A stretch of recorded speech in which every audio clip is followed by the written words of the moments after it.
Věrné na zámku je ruch. Jak orlí hnízdo zní křik poddaných. V kuchyni stařena s polavou dlaní.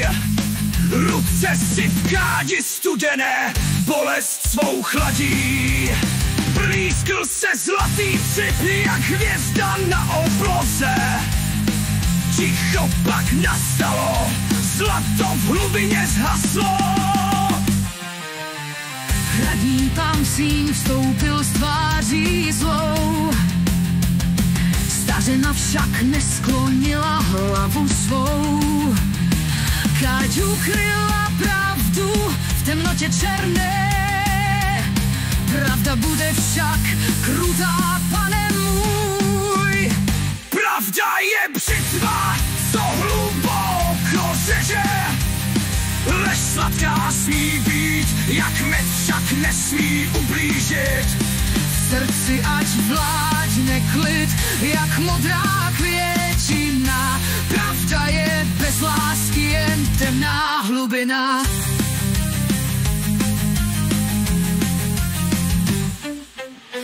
Zlato zářilo, pán slova přijal, ač nemoc rád. Leč pravda z úst lidu začala mu srdce rvát.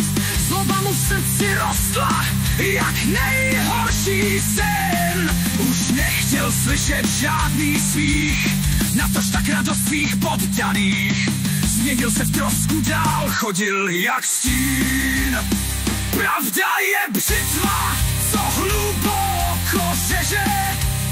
Lež sladká smí být, jak med však nesmí ublížit. V srdci ať vládne klid, jak modrá květina. Pravda je bez lásky jen temná hlubina.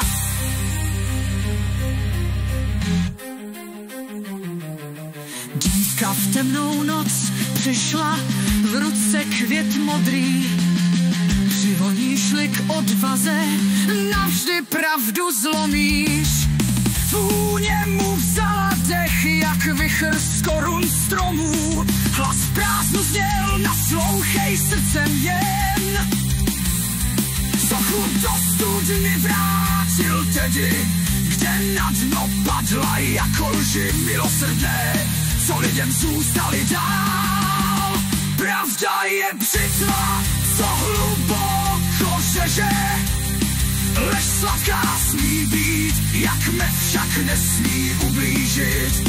V srdci ať vládne klid, jak modrá květina. Pravda je bez lásky jen temná hlubina. Voda ve studni zmizela, hrad stichl, jen tichá melodie zní. O soše pravdy, co lid před panskou pýchou snad ochrání.